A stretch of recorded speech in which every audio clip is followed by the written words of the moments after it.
여러분, 우리는 늘 자존감이라는 말을 듣고 살아갑니다. 높여라, 지켜라, 잃지 마라. 그러나 한번 묻겠습니다. 도대체 왜 우리는 스스로를 그렇게 하찮게 여기게 되었을까요? 그리고 왜 타인의 한마디에 내 존엄이 무너지는 걸까요? 오늘부터 나는 이 감정의 실체를 철학으로 해부할 겁니다. 쇼펜하우어의 눈으로 세상을 본다면 자존감은 다르게 보일 수밖에 없습니다. 지금부터 시작합니다. 자존감학개론. 감정에 휘둘리지 않고 세상에 굴복하지 않으며 타인의 시선에 매이지 않는 진짜 나를 되찾는 철학 수업. 1강 자존감은 착각이다. 쇼펜하우어는 인간의 본질을 한 문장으로 꿰뚫습니다. 인간은 욕망하는 존재다. 그리고 욕망은 곧 고통이다. 그 말은 무슨 뜻일까요? 당신이 자존감이 낮다고 느끼는 이유는 당신 안에 결핍이 욕망을 자극하고 있기 때문입니다. 자존감이 무너졌다고요? 그건 당신이 나약해서가 아닙니다. 비교하고 인정받고 싶어하고 타인의 평가를 의식하기 때문입니다. 즉, 자존감이라는 감정 자체가 우리의 끝없는 결핍과 욕망의 부산물이라는 겁니다. 여기서 질문해봅시다. 당신은 자존감을 어디에서 채우고 있습니까? 좋은 말, 성공, 타인의 인정, SNS 좋아요 숫자. 이건 전부 외부의 시선입니다. 그리고 이 시선은 변덕스럽고 기준도 없고 가짜입니다. 밑 빠진 독에 물 붓기처럼 계속 채워도 공허할 수밖에 없습니다. 자존감은 획득하는 것이 아니라 통찰하는 것입니다. 자존감은 상태가 아니라 관점입니다. 지금부터 우리는 자존감을 높이겠다는 목표를 내려놓고 자존감이란 무엇인지 꿰뚫어보는 통찰의 시간을 가질 겁니다. 이해하면 보입니다. 보이면 달라집니다. 진짜 자존감은 그곳에서 시작됩니다. 이강 남의 눈은 거울이 아니다. 우리는 하루에도 수십 번 묻습니다. 이 옷 괜찮을까?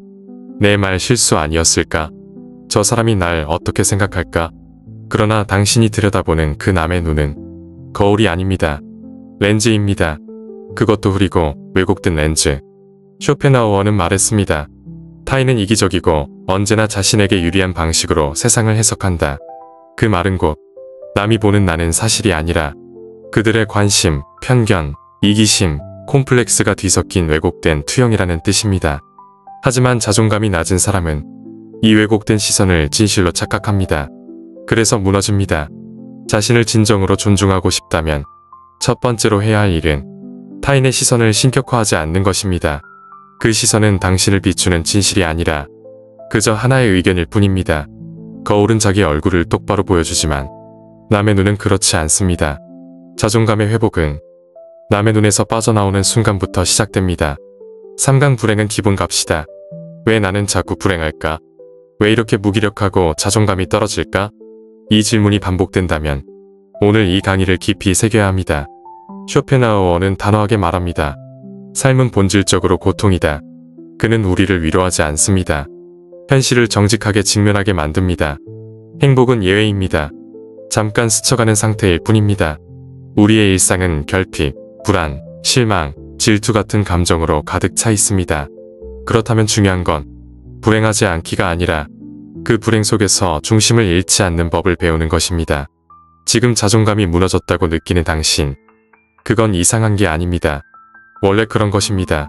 인간은 그렇게 설계되어 있습니다. 억지로 행복하려 애쓰지 마세요. 억지로 밝아지려 하지 마세요. 오히려 불행도 자연스러운 상태임을 인정하면 마음의 공간이 생깁니다. 그 틈에서 진짜 자존감이 생깁니다. 나는 무너질 수 있다. 하지만 나는 나다. 이 고백을 할 수 있을 때 당신은 이미 흔들리지 않는 사람이 됩니다. 4강 비교는 독이다. 당신은 언제 가장 자존감이 낮아지나요? 자기 삶을 돌아볼 때입니까? 아니면 남과 비교할 때입니까? 답은 뻔하죠. 비교할 때입니다. 쇼펜하우어는 말했습니다. 인간은 타인의 삶을 질투하고 모방하며 그 안에서 스스로를 파괴한다. 우리는 너무 쉽게 남의 성과, 외모, 돈, 삶의 속도에 흔들립니다. 그 순간 우리의 자존감은 마치 주식처럼 폭락하죠. 하지만 진실은 이겁니다. 비교는 실체가 아니라 환상입니다. 비교는 나를 객관적으로 보게 만들지 않습니다. 오히려 왜곡된 시선을 내 안에 집어넣습니다. 남보다 부족하다는 감정은 절대적 기준이 아닙니다. 비교가 만든 독입니다. 이 독에서 벗어나야 자존감은 회복됩니다. 나는 나만의 속도로 걷고 있다. 그 사람은 그 사람의 시간표가 있다. 이걸 말할 수 있을 때 당신은 비교를 넘어서는 사람입니다. 5강 욕망을 줄이면 자존감은 오른다. 당신이 자존감을 잃은 이유. 놀랍게도 그것은 당신이 더 많은 걸 원하고 있기 때문입니다. 더 멋져지고 싶고, 더 잘나고 싶고, 더 인정받고 싶고, 더 사랑받고 싶습니다. 그러나 쇼펜하우어는 단호하게 말합니다. 행복은 욕망을 줄일 때 생긴다. 그리고 이 말은 자존감에도 정확하게 적용됩니다. 욕망이 많을수록 자기 자신에게 실망하게 되고 그 실망은 곧 자기 비하로 연결됩니다. 반대로 욕망을 줄이면 평정심이 찾아옵니다. 그리고 그 평정이 자존감의 기초가 됩니다. 나는 지금 이대로도 괜찮다. 조금 부족해도 이게 나다. 이 말은 자기 체면이 아닙니다. 욕망을 내려놓은 사람만이 말할 수 있는 진짜 자기 인식입니다. 덜 원하세요. 덜 기대하세요. 그러면 자존감은 덜 무너지고 더 단단해집니다. 자존감은 소유가 아닌 절제에서 자랍니다. 6강 자기연민은 진짜 무기다. 쇼펜하우어는 인간을 이렇게 말합니다. 인간은 본질적으로 불완전한 존재다. 그렇다면 질문해 봅시다. 왜 우리는 자기 자신에게 그렇게 잔인한가요? 실수했을 때, 무너졌을 때, 잘 안 됐을 때, 당신은 자기 자신에게 뭐라고 말합니까? 왜 이 모양이야? 또 실패했네. 나는 안 돼. 하지만 여기서 중요한 통찰이 있습니다. 남이 나에게 그렇게 말했다면 당신은 그 관계를 끊었을 겁니다. 그런데 당신은 스스로에게 매일 그 말을 반복합니다. 그러니 자존감은 회복될 수가 없는 겁니다. 자기연민은 나약함이 아닙니다. 철학적 생존 기술입니다. 그래, 지금 힘들지. 그럴 수도 있어. 이 단순한 문장은 당신 안에 방어막을 형성합니다. 쇼펜하우어는 인정합니다. 삶은 고통이다. 그러니 자기 자신에게 조금 더 따뜻해져야 합니다. 자기연민은 무기입니다. 무너졌을 때 다시 일어나는 유일한 언어입니다. 7강 진짜 나를 인정하는 법. 자존감을 높이려면 가장 먼저 해야 할 일이 하나 있습니다. 나를 인정하는 법을 배워야 합니다. 그런데 대부분은 착각합니다. 나는 괜찮아, 나는 소중해. 그런 말은 긍정도, 인정도 아닙니다. 그건 자기 체면일 뿐입니다. 쇼펜하우어는 자기 인식을 이렇게 말합니다. 자신의 그림자를 직면하는 것이 진짜 자각이다. 당신은 어떤 사람입니까?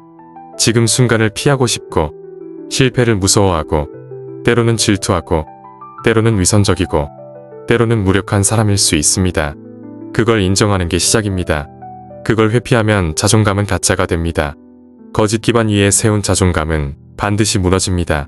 진짜 나를 인정한다는 건 모든 부족함을 끌어안고도 괜찮다고 말하는 것입니다.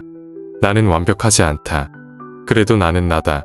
이 고백이야말로 진짜 자존의 출발점입니다. 8강 고독은 자존감의 근육이다. 사람들은 고독을 두려워합니다. 아무도 없는 방, 혼자 밥 먹는 시간, 연락 없는 하루를 견디지 못합니다. 왜일까요? 고독 속에서 자기 자신과 마주하기 때문입니다. 쇼펜하우어는 말합니다. 고독은 철학자의 삶이며 진정한 자아를 발견하는 조건이다. 타인의 시선이 사라질 때 당신은 진짜 자신과 대화하게 됩니다. 그때 비로소 자존감이 시험받습니다. 고독은 자존감의 거울입니다. 외로움과 고독은 다릅니다. 외로움은 결핍이고 고독은 선택입니다. 혼자의 시간을 견디지 못하면 타인의 인정을 중독처럼 구하게 됩니다. 하지만 혼자의 시간에 익숙해지면 당신은 세상 어떤 상황에서도 중심을 잃지 않게 됩니다. 고독을 훈련하세요. 그건 자존감을 키우는 근육운동입니다. 9강 세상이 틀릴 수도 있다. 당신은 자존감을 잃을 때 이렇게 말합니다. 내가 이상한 건가? 다들 괜찮은데 왜 나만 이러지? 그러나 이 말은 이렇게 바꿔야 합니다. 세상이 틀릴 수도 있잖아. 쇼펜하우어는 인간 사회에 대해 비판적이었습니다. 그는 말합니다. 대중은 집단적 오류에 빠져 있고 진실은 고독한 개인에게서 시작된다. 당신이 느끼는 불안, 불편, 다름은 당신이 잘못된 게 아니라 세상이 삐뚤게 돌아가고 있을 가능성도 있는 겁니다.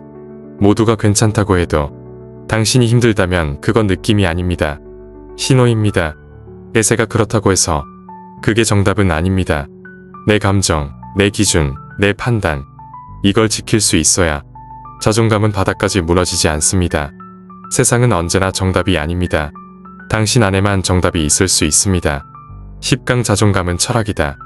이제 마지막입니다. 자존감은 감정이 아닙니다. 마음 상태도 아닙니다. 자존감은 철학입니다. 쇼펜하우어는 우리에게 이렇게 묻고 있습니다. 당신은 스스로를 어떤 존재로 바라보는가? 이 질문은 단순한 멘탈 코칭이 아니라 삶의 방향 전체를 뒤흔드는 철학적 질문입니다. 자존감은 단순한 자기 위로가 아닙니다. 삶의 고통을 견디기 위한 인식의 방식이고 존재에 대한 태도입니다. 그래서 우리는 이렇게 결론 지을 수 있습니다.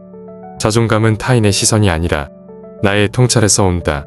자존감은 성공의 결과가 아니라 실패 속에서도 나를 붙잡는 내적 원칙이다. 자존감은 긍정이 아니라 진실된 자기 인식이다. 자존감은 단어가 아닙니다.